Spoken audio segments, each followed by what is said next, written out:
Hello students, how is it going? Сәлеметсіздер ме оқушылар, қалдарыңыз қалай? Бүгін біз English Plus Grade 5 Students Book кітабындағы Values тақырыбындағы 57-ші беттегі Present Simpleға қатысты тапсырмаларды орындайтын боламыз. So let's start. Бастайық. Exercise number 1. Look at the verbs in the examples. How is he, she, it from different? Яғни сіздерге былай деп айтып тұр.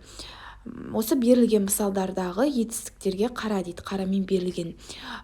He, she, it, яғни ол бізде ол деп аударылады. Ер адамға, әйел адамға және де it жансыз заттарға қолданылады. Олардың айырмашылығы қандай, яғни олар қалай әртүрлі дейді. Бұл жерде қарап тұрғандарыңыздай, he, she, itте бізде present simple'да етістікке s жалғанады. Яғни формуласы бізде солай. He, she, it мысалға келетін болса, work дейтін болсақ, оған біз s жалғаймыз. He works, she works деген сияқты бұл present simple'дың жалпы формуласы.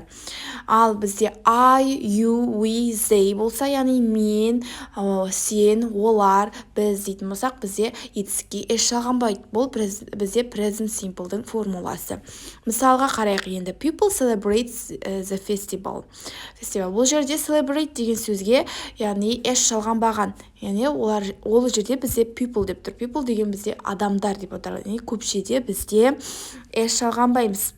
Егер де адамның атын айтатын болсақ, немесе кім екенін айтатын болсақ, мысалға my dad cooks turkey деп тұр. Яғни менің әкем күрке тауық пісіреді, яғни ол бізде cookқа s жалғанған, cooks болып. Яғни he, she, itте біз жаңа айтқандай s жалғанады. Бұл жерде айырмашылығы, яғни көріп тұрғандарыңыздай s жалғанған сөйлемдер бұл жерде бізде he, she, itке байланысты. Осылай оқушылар көріп тұрғандарыңыздай адамның аты айтылып тұрған жерде және де he, she, it деп қана айтылса, жалпылама деп ол деп айтылса, бізде етістікке s жалғанады екен. Көріп тұрғандарыңыздай тағы да мысал, Fernando celebrates in a restaurant. Бұл жерде де s жалғанған celebrate сөзіне. Келесі, Heidi eats fish. Clara gets money and sweets. Келесі, ендеше бұл түсінікті болса, оқушылар келесі екінші жаттығуды орындайық. Exercise number 2. Choose the correct words. Дұрыс сөзді таңда дейді. Сөйлемде көріп тұрғандарыңыздай s жалғанған етістік бар, және s жалғанбаған. Мен сіздерге жаңа айтып кеткендей, he, she, it болса ғана s жалғанады. Қалған кезде I, you, we, they жалғамаймыз етістікке s. Бұл жерде бірінші сөйлемде I make sweets with my mom болады. Яғни makes болмайды.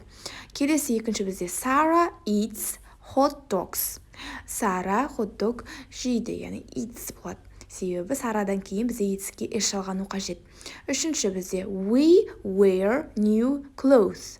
Төртінші бізде my brother plays in a football team. Яғни plays деген таңдаймыз. Себебі brother деп айтып тұр. My friends, бұл жерде достар көпше түрде. Dance the salsa.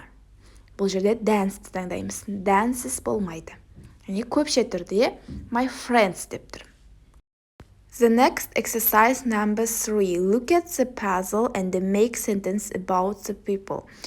Яғни пазлға қара және де адамдарға қатысты сөйлем құрастыр дейді. Бұл жерде көріп тұрғандарыңыздай етістіктермен бірге адамдардың суреттері, адамдардың аттары берілген. Сол бізде пазл арқылы адамдардың аттарына қатысты қасындағы етістікке қатысты сөйлем құрамыз қажет. Бірінші бізде Борис деп тұр. Бористің қасында бізде sing in a band деп тұр. Яғни бұл жерге сөйлем құраймыз. Борис sings in a band. Яғни Бористан кейін бізде s жалғаймыз present simple'да. Келесі екінші сөйлем бізде Ди and Алтынай. Ди және Алтынай оларға қатысты бір нәрсе тұр, яғни ол жерде make cakes. Ди and Алтынай make cakes.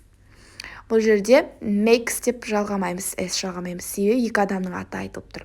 Келесі үшінші бізде Patrick. Patrick ол бізде eat hot dogs деп тұр. Бұл жерде Patrick eats hot dogs.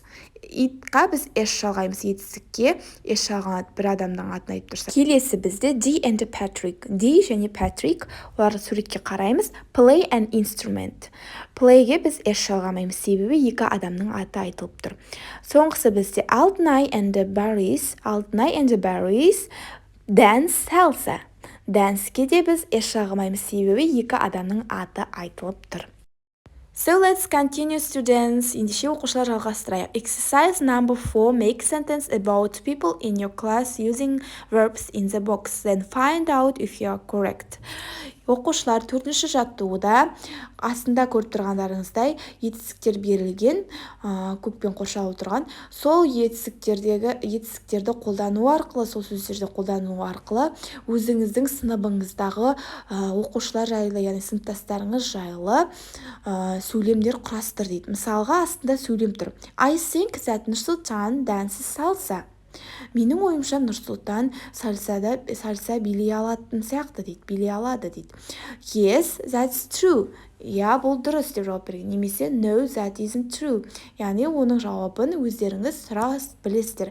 Бұл жерде сіздер осы қоршалып тұрған етістіктерге қолдану арқылы сіз өздеріңіз сыныптастарыңыздың атын айтып жазу арқылы сөйлем құрастыруларыңыз қажет.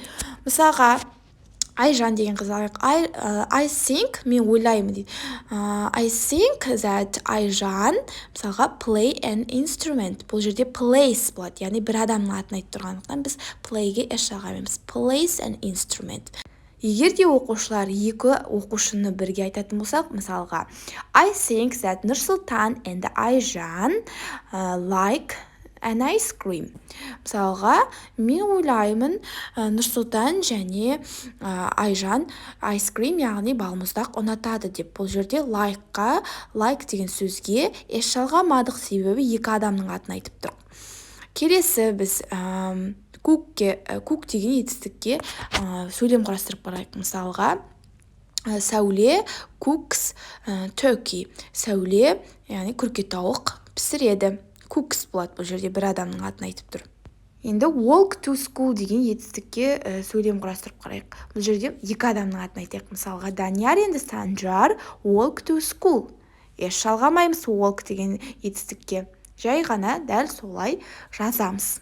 The last one, exercise number 5. Talk about special days in your home. Use ideas from the boxes. Соңғы жаттығу бізде 5-ші жаттығу оқушылар. Бұл жерде көріп тұрғандарыңыздай астында сөздер берілген. Сол сөздерді қолдану арқылы біз өзіміз сөйлем құрастыруымыз қажет. Мысалға, астында бір сөйлем берген. Ол бізде ерекше өзіміздің арнайы бір күндеріміз жайлы сөйлемдер құрамыз қажет. Мысалға, on my last birthday, my grandmother makes cakes.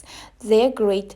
Менің туған күнімде әжем маған торт жасады дейді. Ол керемет болды дейді. Сол сияқты мысалға жаңа жылды айтатын болсақ, мен сіздерге мысал келтірейін. On New Year's Eve, we visit grandfather's house. Біз жаңа жыл қарсаңында атамның үйіне барамыз дейді. We visit, яғни visit деген сөзді алдым, және we деген сөзді алдым.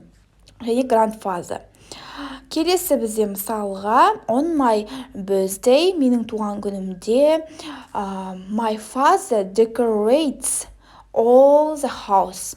Менің туған күнімде, менің әкем үйдің барлығын сәндейді, барлық жерін сәндейді дейді. Decorates дейміз, себебі my father деп айтып тұрмыз, яғни бізде father деп, яғни ол деп айтатын болсақ, s жалғаймыз етістікке.